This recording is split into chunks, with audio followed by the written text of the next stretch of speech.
Good morning and welcome. Welcome to everyone here on this glorious Buffalo winter day.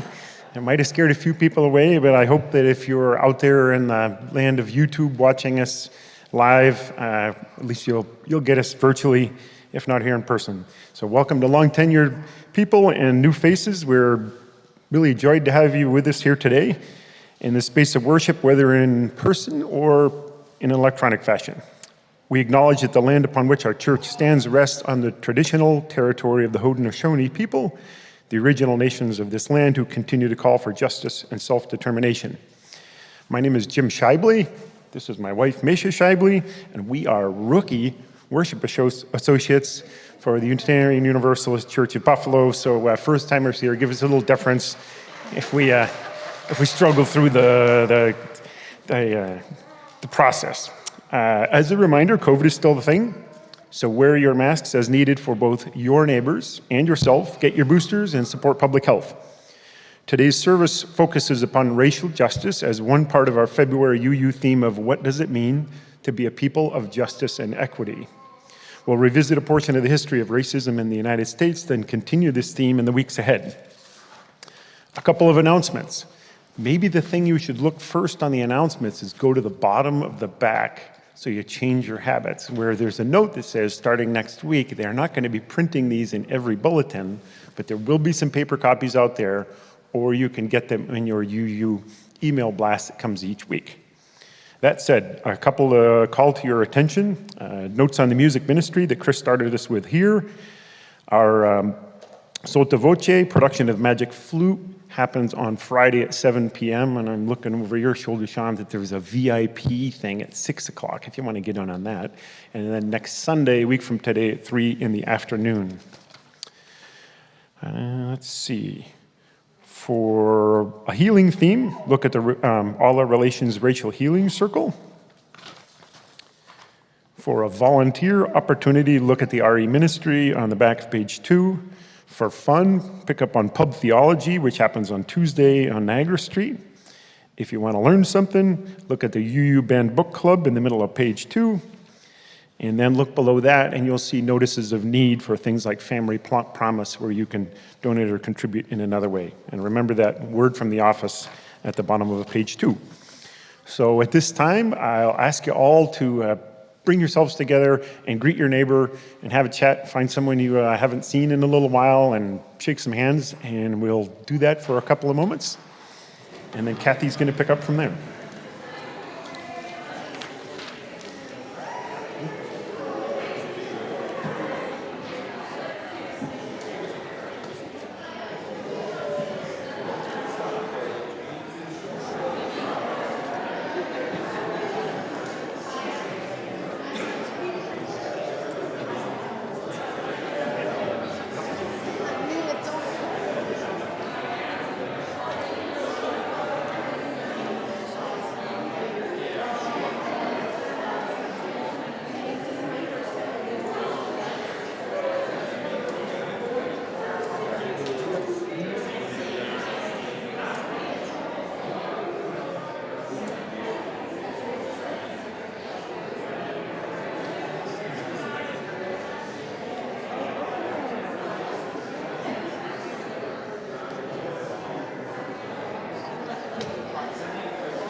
My husband says, you don't give him enough time to cut him off. He had his eyes closed since I left church.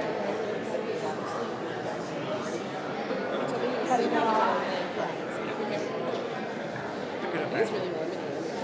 What do you think?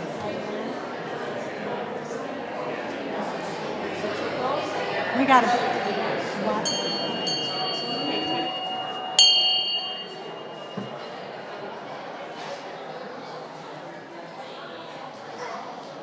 Good morning, all. It's fun to see you enjoying one another. We have a lot to get to this morning. I'm Reverend Cathy Harrington. I serve this congregation as the interim minister, and it's good to see you all. I wasn't sure how many people would venture out, so it's good to see you here in the sanctuary. Good to know that you all are watching from home. One of the silver linings of the pandemic is that we can now be versatile. So this morning's service is dedicated to the history that is not taught in schools. The history you will hear this morning will be purely factual, without emotion or personal opinion. When I was serving the Unitarian Universalist Fellowship of Gainesville, Florida, we embarked on a mission to present a month of Sundays devoted to Black history, the history they don't teach in schools. I humbly asked for help from the congregation's members of color who enthusiastically joined me, with the caveat that this would not be a time of shaming or guilt, that this would be a time of healing and moving forward in solidarity. So we decided to tell the truth, as painful as the truth will be, that we could fit into a month of Sundays. The Equal Justice Initiative has created a valuable resource, and this is where we are getting our chronological history from. It is a history of racism, of racial injustice. There are going to be 2 copies of this hanging in the parish hall and one upstairs in the RE hallway. So it's going to stay up all year, so look at it. Look, every day there will be another incident that you have an opportunity to learn. So they chronicle a significant historical event. They share stories from the Jim Crow South and the new Jim Crow, another name for our racist judicial system, and to the multiple killings of innocent Black people by law enforcement today. So it all comes from the Equal Justice Initiative calendar and a few facts that we elaborate on, some of the stories which are very interesting, some that we don't always know. So we'll never be able to create a just society until we are willing to confront our racist history. So we begin at 1619. Again, we do not do this to inflict shame or guilt, but to learn, so that we might be open to making the amends needed, so that we can become creators and custodians of a just world.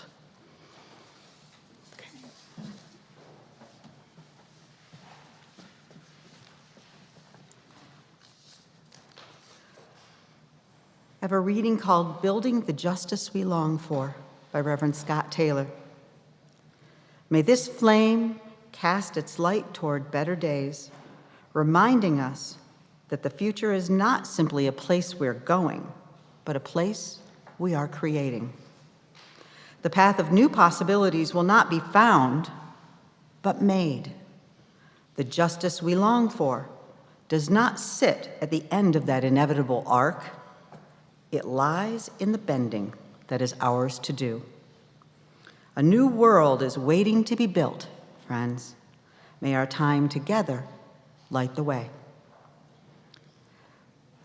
For our chalice lighting, please speak with me. We gather in loving community, creating a shared vision of compassion and dignity for all, to radically transform the world in which we live. Please stand as you're willing and able to sing hymn number 1045 in your teal hymnals. To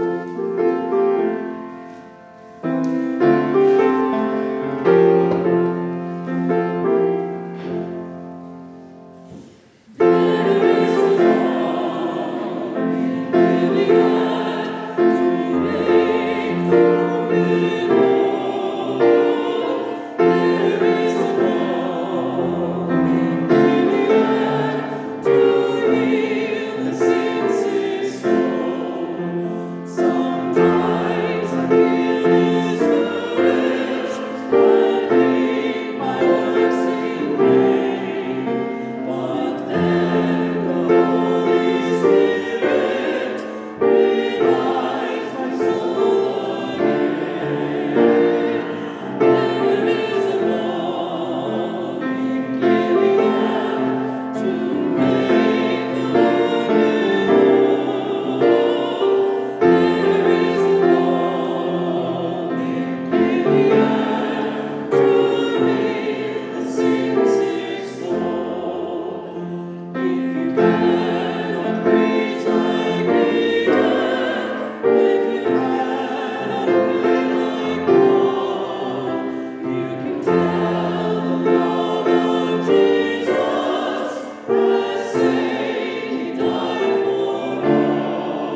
Time for the story for all ages. If the children would like to come forward for the story this morning.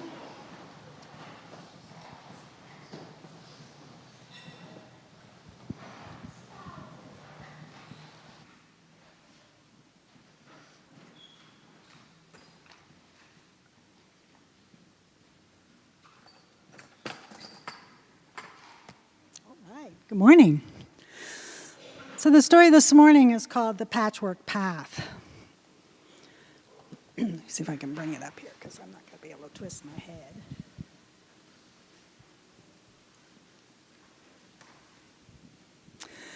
And the church in this story actually exists. In the first African Baptist church in Savannah, Georgia, is the oldest black church in North America. It was built by slaves who were allowed to build only after their day's work ended, and the church served as a stop on the Underground Railroad. The cross pattern that Papa points out to Hannah in the book, which is called the Congolese cosmogram, can still be seen on the floorboards of the auditorium.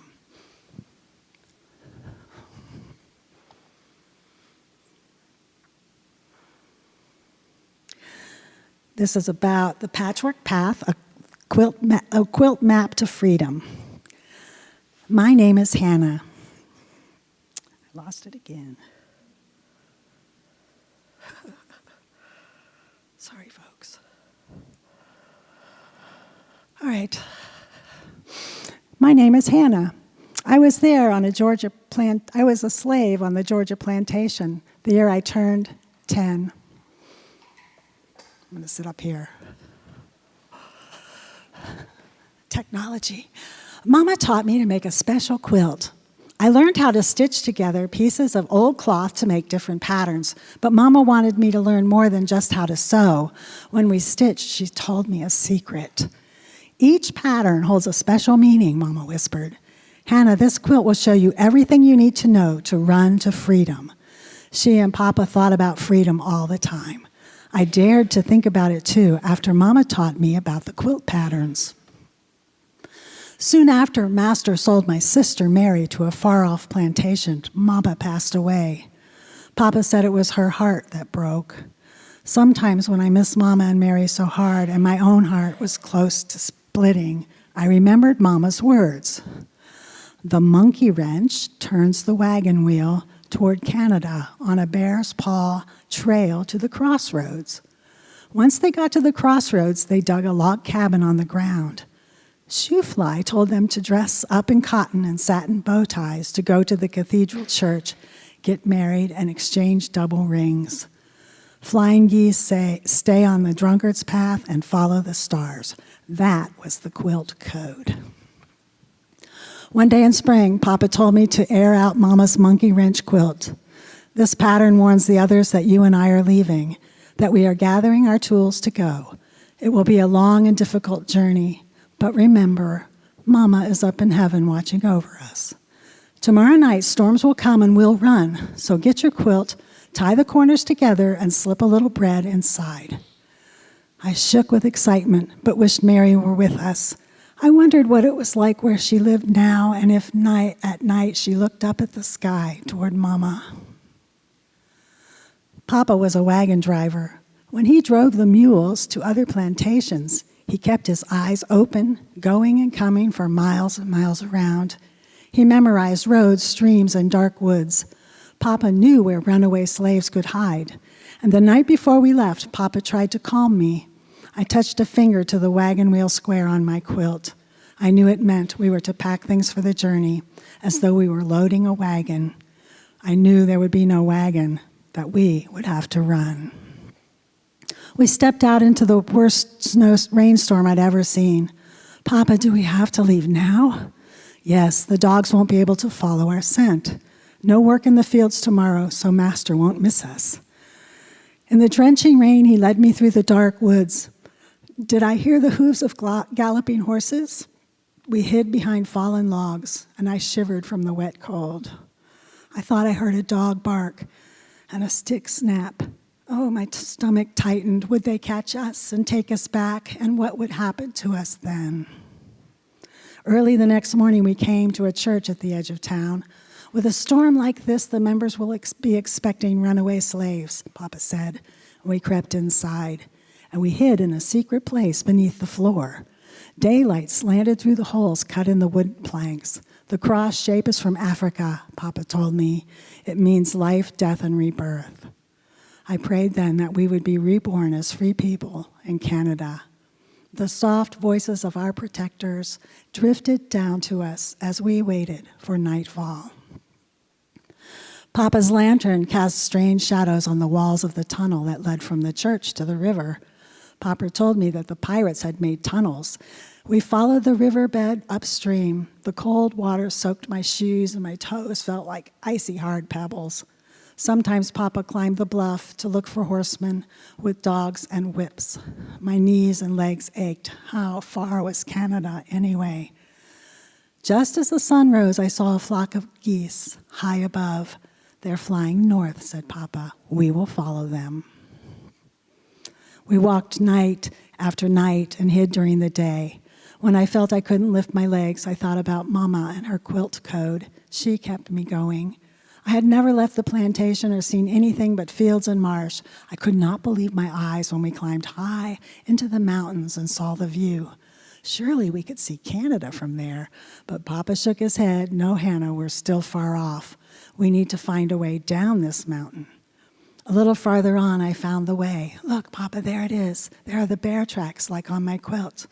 We followed the bear paws trail to the valley below and hoped we wouldn't catch up to the bears.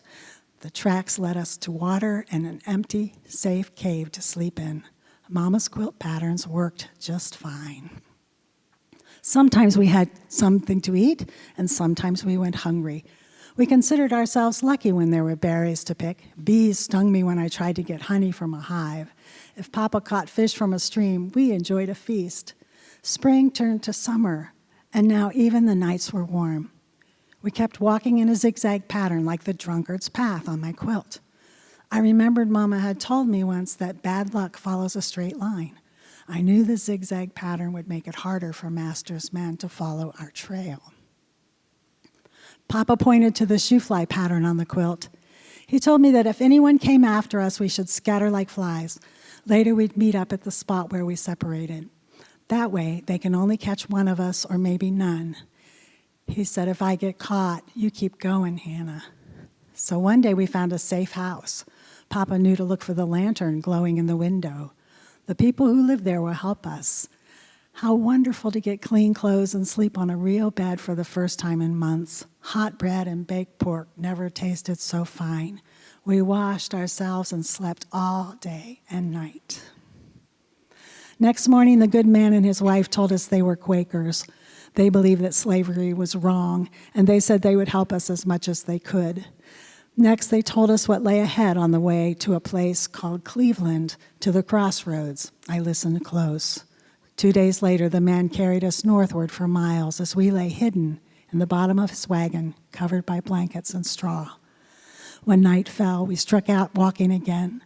I felt rested and ready to get freedom, but freedom was still a far way off. The nights grew longer and colder by the time we reached the great stretch of water at the crossroads. It looked like an ocean, but Quaker friends told us it was Lake Erie. Freedom is on the other side, Papa said, but how will we ever get across? What if we had come all this way just to get stumped so close? Don't worry, somebody will look for this sign, and he drew a log cabin pattern in the sand near the shore. We hid in a nearby graveyard and waited. A free black man saw our sign and looked around for us. We rushed out of hiding, and the man took us to a big cave that looked like a cathedral. He gave us clean clothes. I got a crisp new bonnet to wear. As Papa tied the strings into a big bow, I thought the bow tie square on my quilt. We dressed up like we were going to church, and with our new clothes, we looked like we were free. The man told us, you've always been free on the inside. Now your old life is over. Soon you'll be free on the outside too. That night, Papa rang a small bell that the man had given him. We waited for a signal, a sign. We heard a faint chime as somebody rang back. Double rings. A riverboat captain took us on his boat, and we set out across the water. the North Star shone brightly in the night sky, and we had followed the stars to freedom. As dawn spread pink across the water, I saw Canada. It was autumn now, and the trees with their red and gold leaves looked like they were on fire. What a beautiful place. We were truly reborn. I hugged Papa tight. And that's the end. There's some examples of some of the slave quilts. There's a couple more. You can see where they hid inside the quilts the secrets and the directions for freedom. So that's the story. Is there a favorite part, or do you have anything to say about the story this morning? It's pretty important, isn't it? Yeah. You liked it that they followed the bear. Yeah, they were given good clues about how to get to freedom. Well, thank you all for listening, and we will sing you to your classes.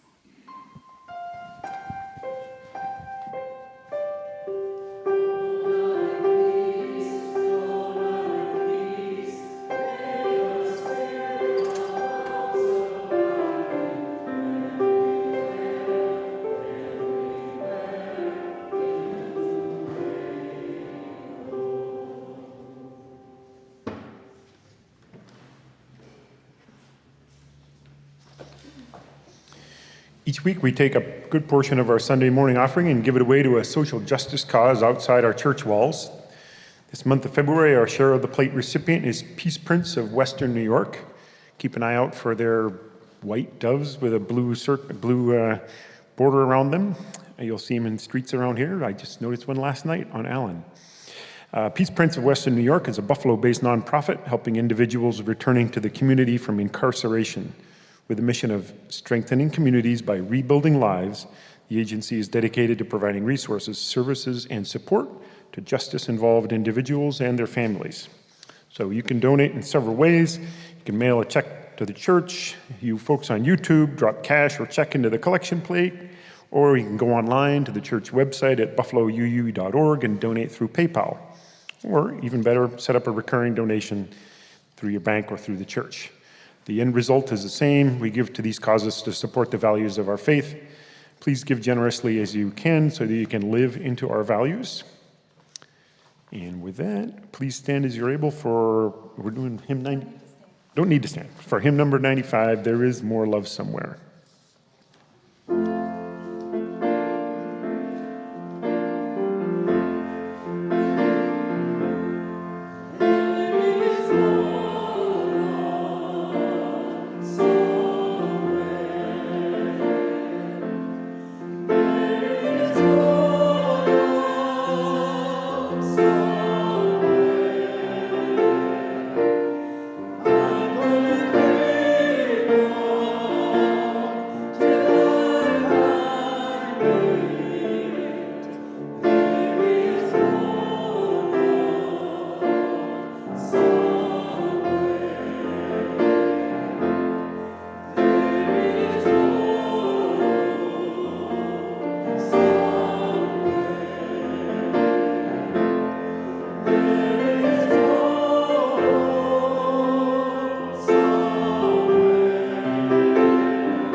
In the center of our service and in the center of our lives, let us pause to honor the silences of the world.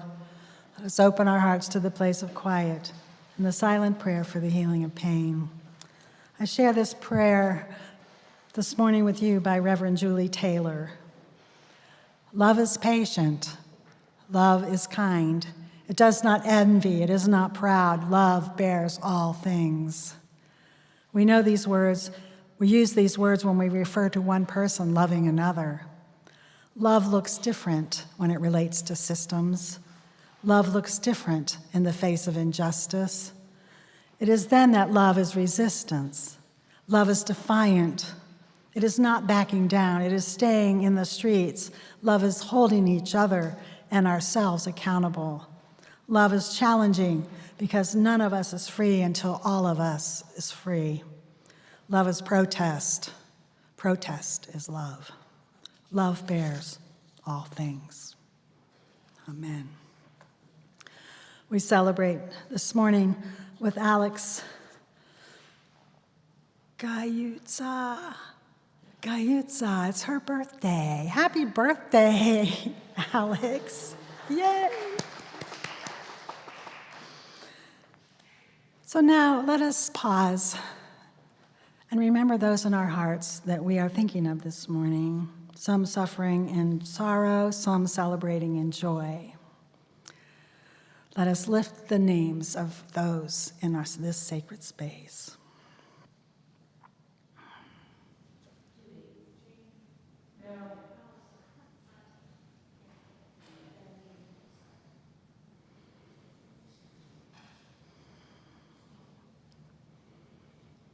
The breath of nature is upon us, the spirit of life is within us, and the community of love surrounds us. So be it, blessed be, and let the church say amen.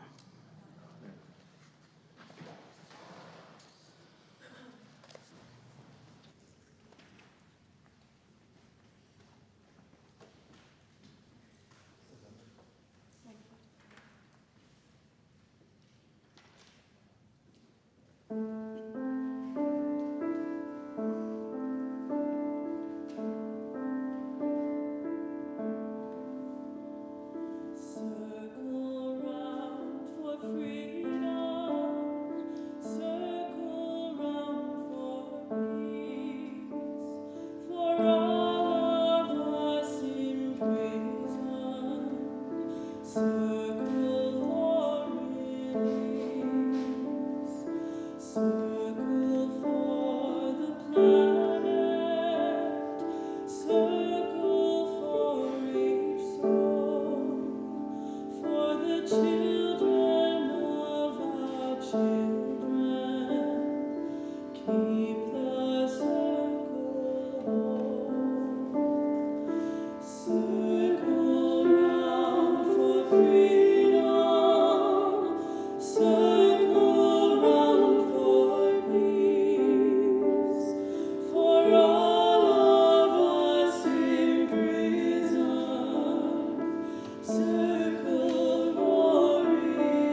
Ish and I will be sharing the poem Let America Be America Again by Langston Hughes.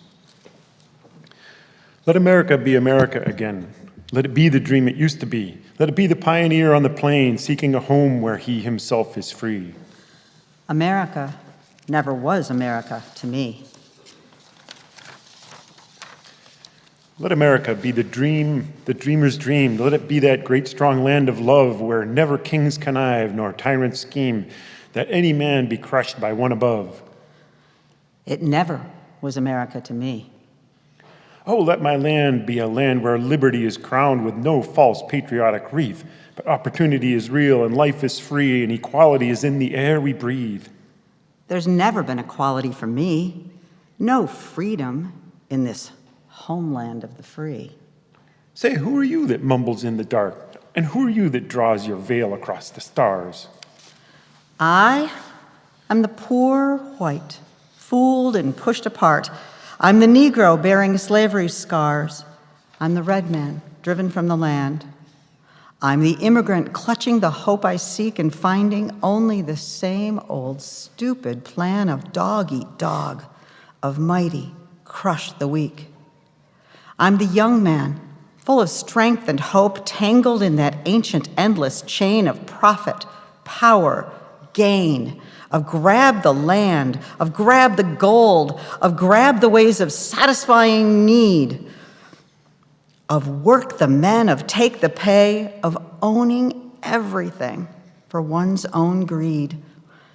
I'm the farmer, bondsman to the soil. I'm the worker sold to the machine. I'm the Negro, servant to you all. I'm the people, humble, hungry, mean. Hungry, yet today, despite the dream, beaten yet today, O pioneers. I am the man who never got ahead, the poorest worker, bartered throughout the years. Yet, I'm the one who dreamt our basic dream in the old world while still a serf of kings, who dreamt a dream so strong, so brave, so true that even yet its mighty daring sings in every brick and stone, in every furrow turned. That's what made America the land it has become. Oh, I'm the man who sailed those early seas in search of what I meant to be my home. For I'm the one who left dark Ireland's shore and Poland's plain and England's grassy lea, and torn from black Africa's strand I came to build a homeland of the free. The free? Who said the free? Not me, surely not me. The millions on relief today? The millions shot down when we strike? The millions who have nothing for our pay, for all the dreams we've dreamed and all the songs we've sung and all the hopes we've held and all the flags we've hung, the millions who have nothing for our pay except the dream that's almost dead today. Oh, let America be America again, the land that never has been yet, and yet must be, the land where every man is free, the land that's mine, the poor man's, Indians, Negroes, me, who made America, whose sweat and blood, whose faith and pain, whose hand at the foundry, whose plow in the rain must bring back our mighty dream again. Sure, call me any ugly name you choose, the steel of freedom does not stain. From those who live like leeches on the people's lives, we must take back our land again, America. Oh yes, I say it plain. America never was America to me, and yet I swear this oath, America will be. Out of the rack and ruin of our gangster death, the rape and rot of graft and stealth and lies, we the people must redeem the lands, the mines, the plants, the rivers, the mountains, and the endless plain. All the stretch of these great green states, and make America again. You want to introduce? That's 1619. Ready to go? Yeah. In lieu of a sermon today, as Cathy had explained, we will be discussing and teaching the 1619 Project. August 20th, 1619. Dutch ship lands in Jamestown, Virginia, carrying the first enslaved people to what would become the United States. September 17th, 1630. Virginia Assembly sentences Hugh Davis, a white man, to be soundly whipped before an assembly of black people for engaging in a relationship with a black woman.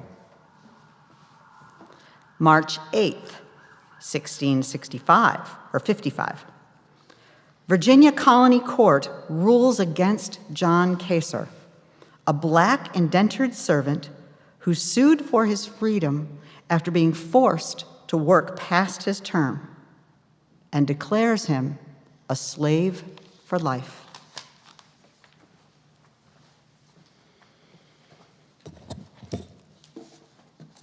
The horrible fate of John Kaser, a black indentured servant who sued for his freedom after being forced to work past his term and declares him a slave for life.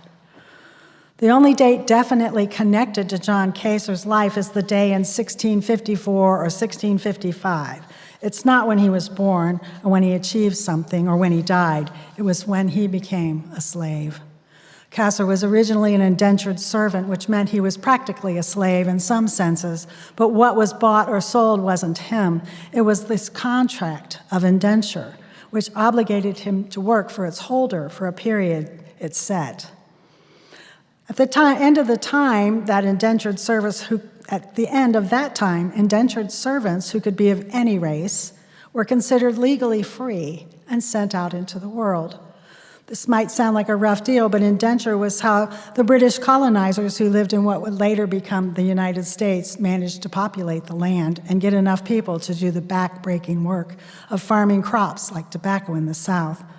People who survived their period of indenture, many did not, went on to live free lives in the colonies, often after receiving some kind of small compensation like clothes, land, or tools to help them set up for themselves.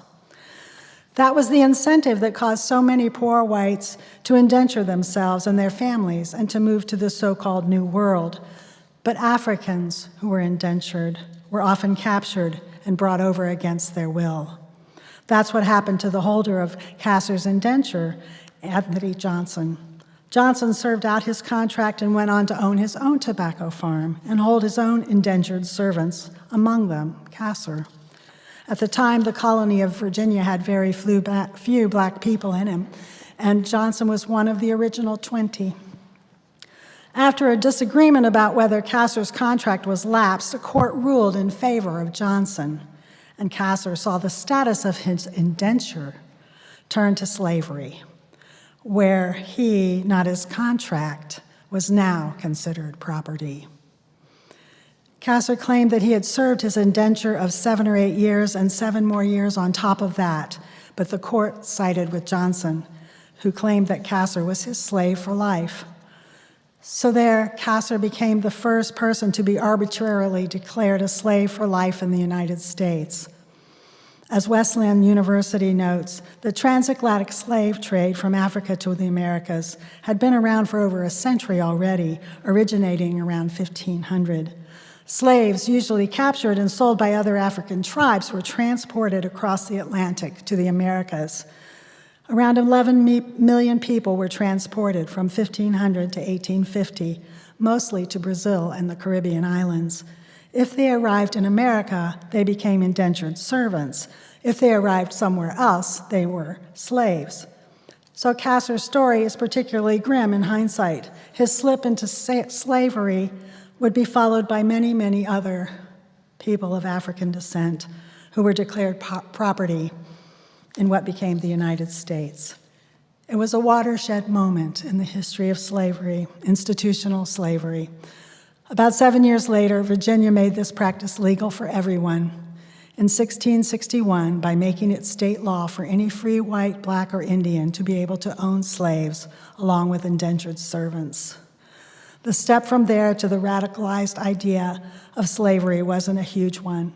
By the time Johnson died in 1670, his race was used to justify giving his plantation to a white man rather than to Johnson's children. He was not a citizen of the colony, a judge ruled, because he was black.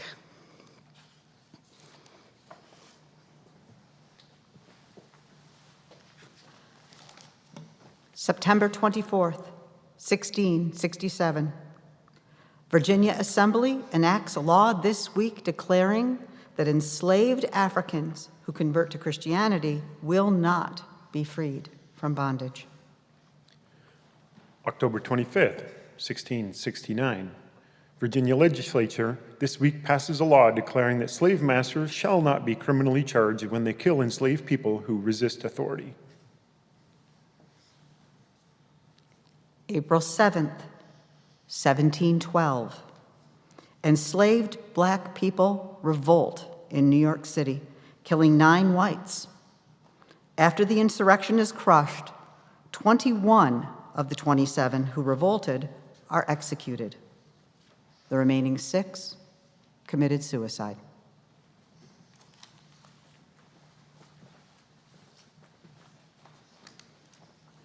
The Stono Rebellion, September 9th, 1737.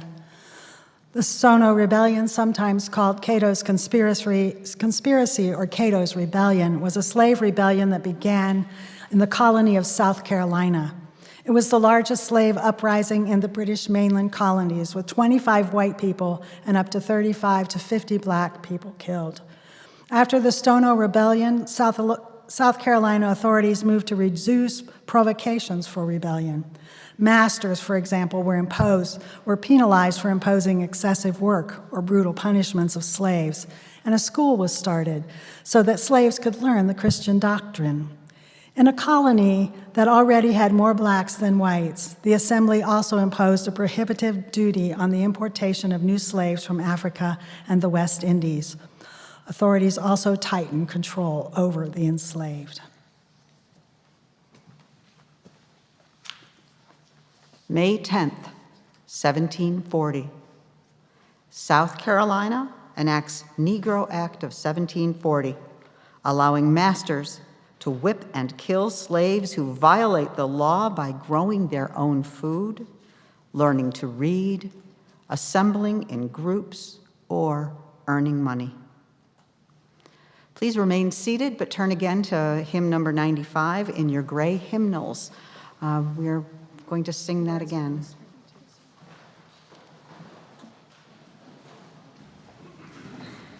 Yeah, sorry. Well, let's just sing 2 verses, okay? Thank you.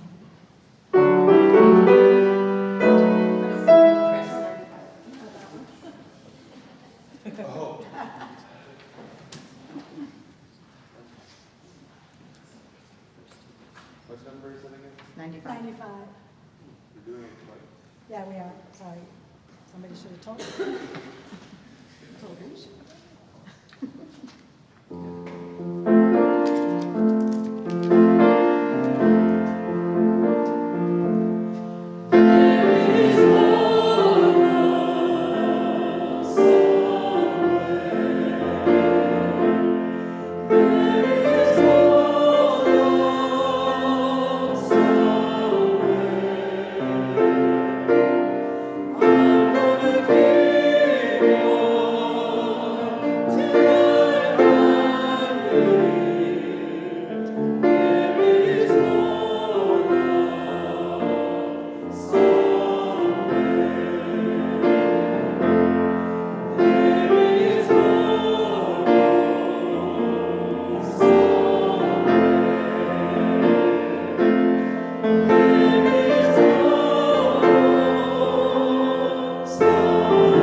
Virginia legislature passes law this week outlawing all nighttime meetings of enslaved people. Such unlawful assemblies are made punishable by up to 20 lashes. January 8th, 1811. The largest slave insurrection in U.S. history begins in Louisiana Territory. After their defeat, many of the 500 rebelling slaves are mutilated, decapitated, and burned alive. March 3rd, 1819, Congress creates the federal program to civilize Native Americans.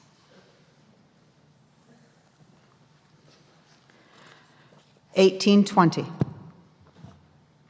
Harriet Tubman was born a slave. Her parents named her Araminta, Minty, Ross, but she changed her name in 1849 when she escaped. She became known as the Moses of her people. Harriet Tubman was enslaved, escaped, and helped others gain their freedom as a conductor on the Underground Railroad.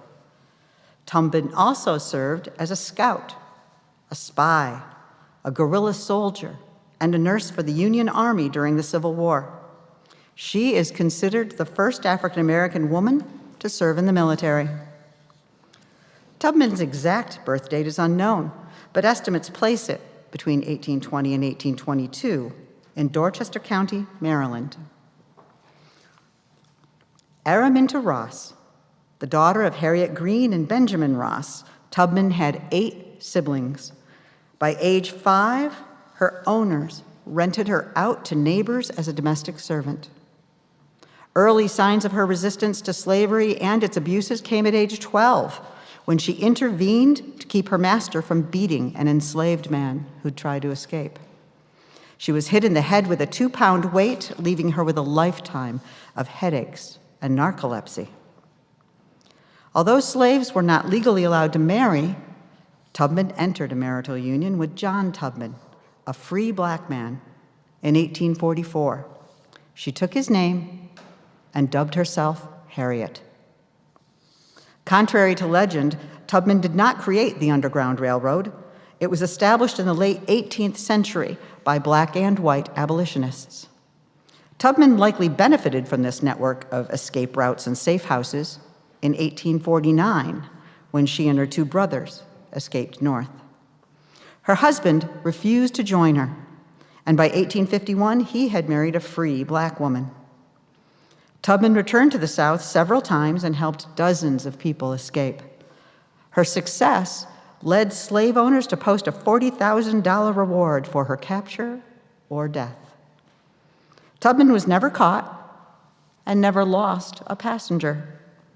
She participated in other anti-slavery efforts, including supporting John Brown in his failed 1859 raid on the arsenal at Harper's Ferry, Virginia. Through the Underground Railroad, Tubman learned the towns and transportation routes characterizing the South, information that made her important to the Union military commanders during the Civil War. As a Union spy and scout, Tubman often transformed herself into an aging woman. She would wander the streets under Confederate control and learn from the enslaved population about Confederate troop placements and supply lines.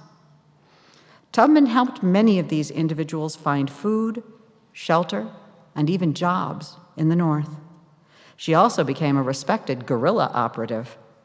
As a nurse, Tubman dispensed herbal remedies to black and white soldiers dying from infection and disease. After the war, Tubman raised funds to aid freed men.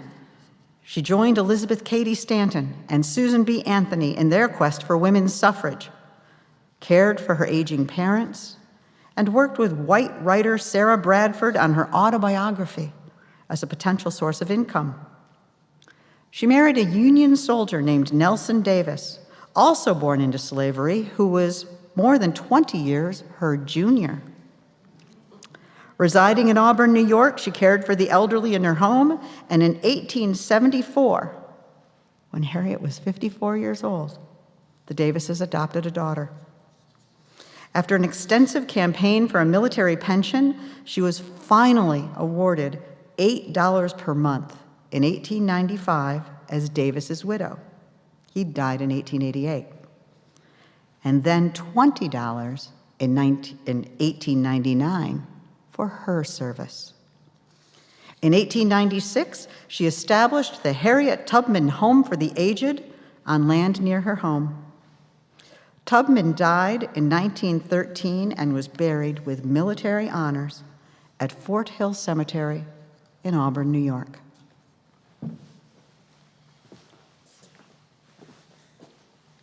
May 30th, 1822. Denmark Vesey, a free black man in South Carolina, is accused of planning a large slave insurrection and later hanged along with over 30 alleged co-conspirators. In 1771, a 14-year-old Denmark Vesey is transported from St. Thomas to Cape Français by slave trader Captain Joseph Vesey. Upon a return trip to Cape Français, Captain Vesey is forced to reclaim Denmark, who his master said was suffering from epileptic fits. Denmark accompanied Captain Vesey on his trading voyages until the captain retired to Charleston, never again showing any signs of epilepsy. In 1799, Vesey won the lottery and bought his freedom for $600. He could not purchase the freedom of his wife and children, however, and some claim that this fact motivated his crusade to destroy the institution of slavery. Vesey joined the newly formed African Methodist Episcopal Church in 1817. He became a class leader, preaching to a small group in his home during the week. White Charlestonians constantly monitored the African church, disrupting services and arresting members. An angry Vesey began preaching from the Old Testament, particularly Exodus, and taught followers that they were the new Israelites, the chosen people whose enslavement God would punish with death. In 1822, Vesey and other leaders from the African church began plotting a rebellion. His chief lieutenant was an East African priest named Gula Jack, who led conspirators in prayer and rituals and gave them amulets to protect them in battle. Vesey's theory of liberation, combined with Gula Jack's African mysticism, inspired potential participants, and word of the rebellion grew. Vesey set the date for July 14th, and men from Charleston and surrounding plantations planned to seize Charleston's arsenals and guardhouses, kill the governor, set fire to the city, and kill every white man they saw. But in June, several nervous slaves leaked the plot to their masters, and the Charleston authorities began arresting leaders. Vesey was captured on June 22nd, and he and the conspirators were brought to trial. Despite torture and the threat of execution, the men refused to give up their followers. On July 2nd, Denmark Vesey and 5 other men were hanged. Gula Jack was executed several days later, and the total number of executions reached 35 by August 9th. In the aftermath of the Vesey Rebellion, the African church was burned down, and authorities passed a series of laws further restricting the rights of Charleston slaves. Vesey became a martyr for African Americans and a symbol for the abolitionist movement, while the increasingly militant politics of white America dragged the country toward civil war. June 30th, 1829. Cincinnati, Ohio newspaper prints notice that law requires black residents to post $500 bond signed by 2 white men, leading to mob violence that drives out over half the city's black population. August 21st, 1831.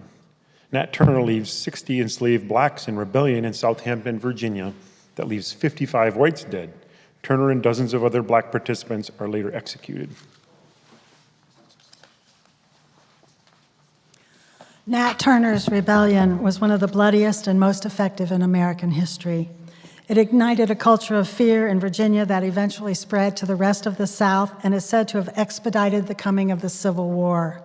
In the immediate aftermath of the rebellion, many southern states, including North Carolina, tightened restrictions on African Americans.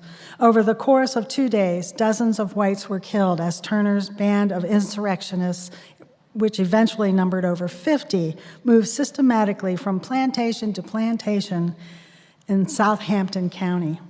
Most of the rebels were executed along with countless other Africans who were suspected, often without cause, of participating in the conspiracy.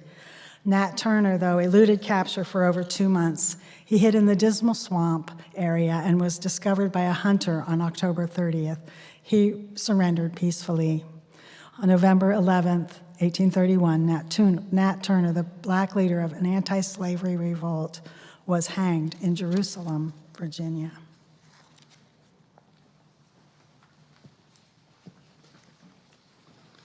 January 17th, 1834. The Alabama legislature passes law that effectively bans any free black person from residing in that state. October 1835. A pro-slavery white mob assaults white abolitionist William Lloyd Garrison and drags him through the streets of Boston, Massachusetts. July 1st, 1839. 53 Africans aboard the slave ship Amistad seize control and order the crew to sail to Africa. But instead, they arrive in the United States to face murder and piracy charges. The slave ship docked in the United States, and a court case that stretched all the way to the United States Supreme Court ultimately ruled that the slaves aboard the Amistad were free men who had been kidnapped from their homes in Africa. Abolitionists funded their return to Sierra Leone. March 5th, 1842. This week, Maryland provides for punishment of up to 20 years in prison for any African American found with any anti-slavery publication in his or her possession. June 28, 1844. After slavery is declared illegal in Oregon, the state this week passes its first laws prohibiting black people from living there and authorizing the whipping of black people found living in Oregon. February 4th, 1846. Alabama launches convict leasing by leasing Wetumpka State Penitentiary and its inmates to private businessmen.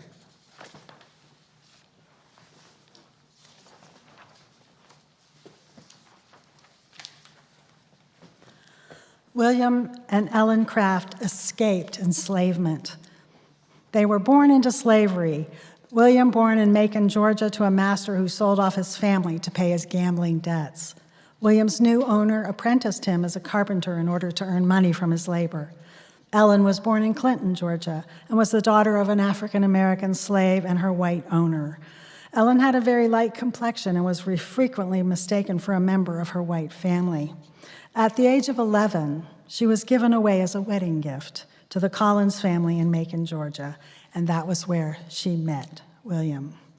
In 1846, they were allowed to marry, but they could not live together since they had different owners. The separation took its toll, and so they started to plan their escape. In December of 1848, they escaped enslavement.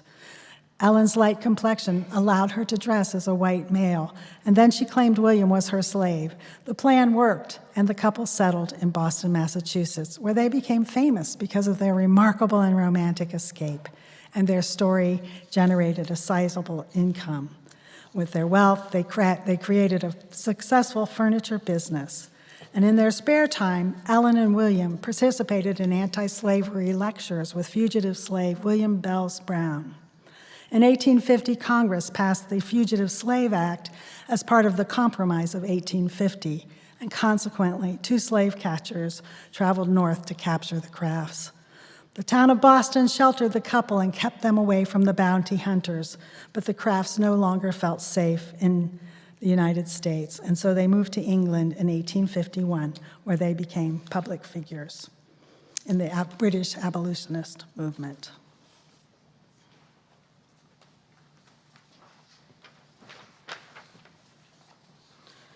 March 17, 1851.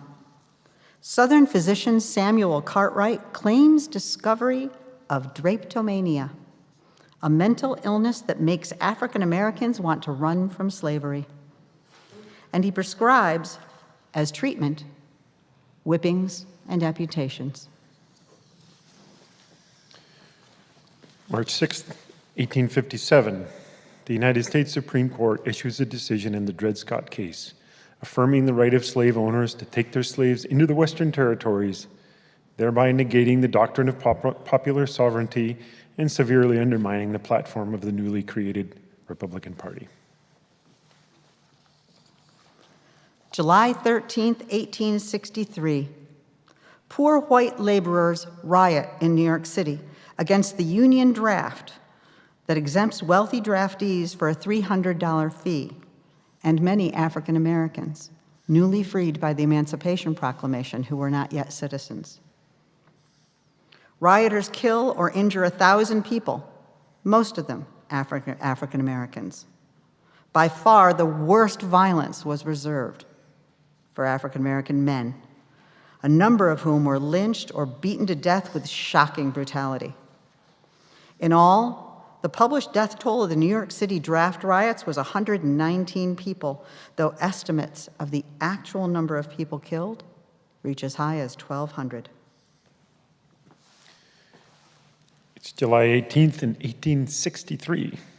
The 54th Massachusetts Infantry, the nation's first all-African-American regiment, leads an attack on Confederate troops at Fort Wagner, South Carolina. February 24th, 1865. Kentucky refuses to ratify the 13th Amendment abolishing slavery. They finally did so in 1976.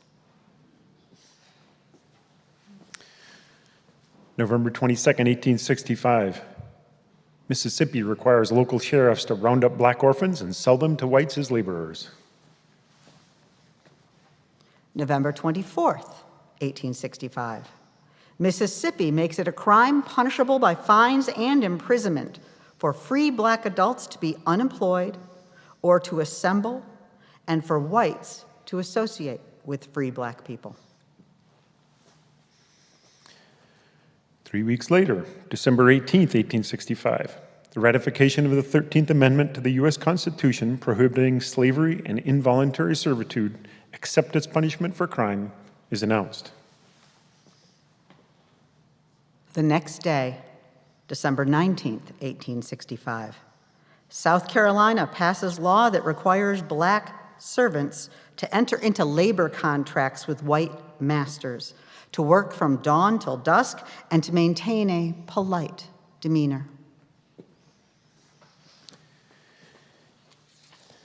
And on Christmas Eve, 1865, a group of Confederate Army veterans establishes the Ku Klux Klan in Pulaski, Tennessee.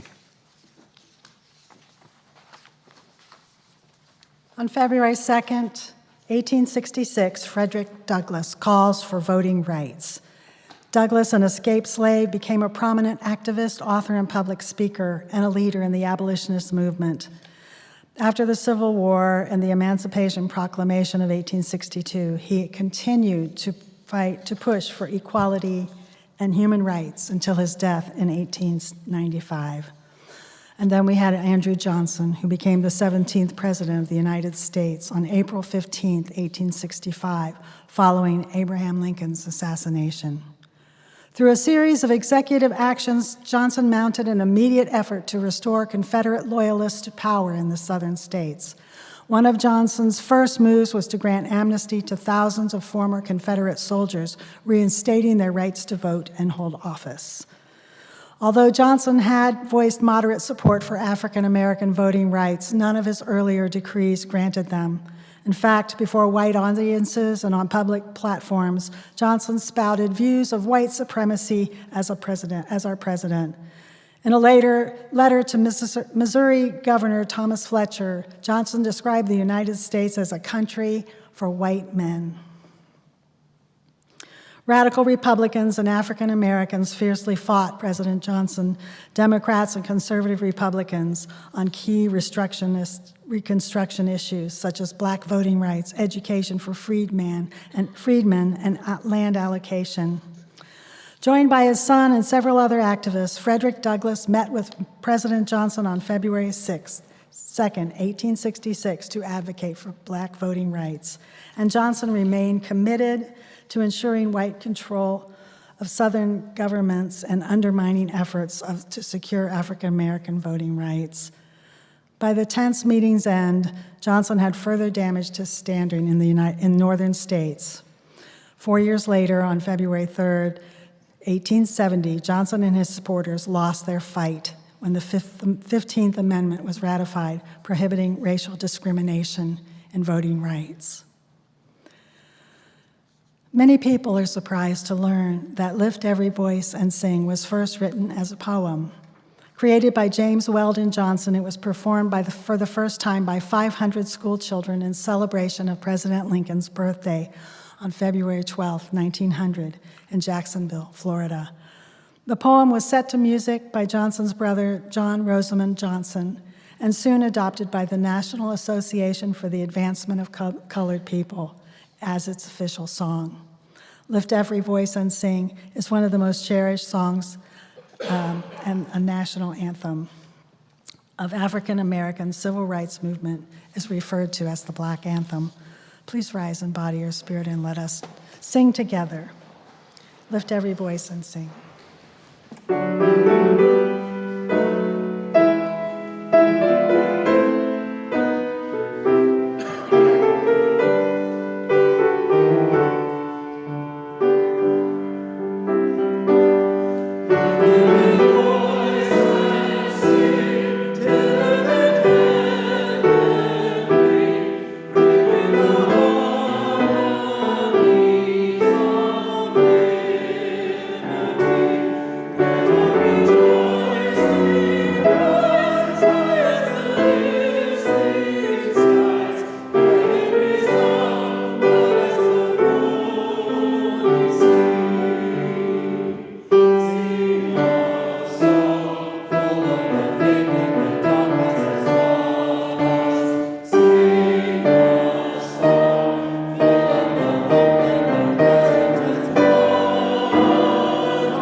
As we extinguish the flame of this chalice, may we carry its light with us into the world in the power of peace, faith, justice, and love. These words, closing words by Jen Grayson. May we go forward from this gathering ready to commit again to sharing the gift of justice and equity with this hurting world. Go in peace and go in love. May it be so.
investment.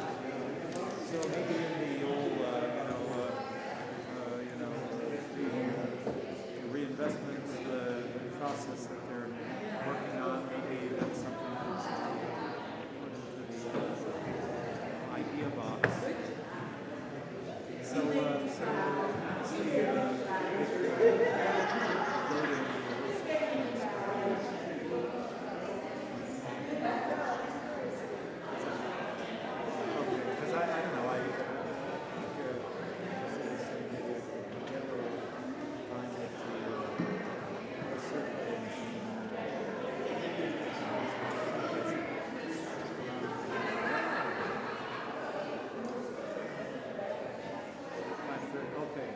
Okay.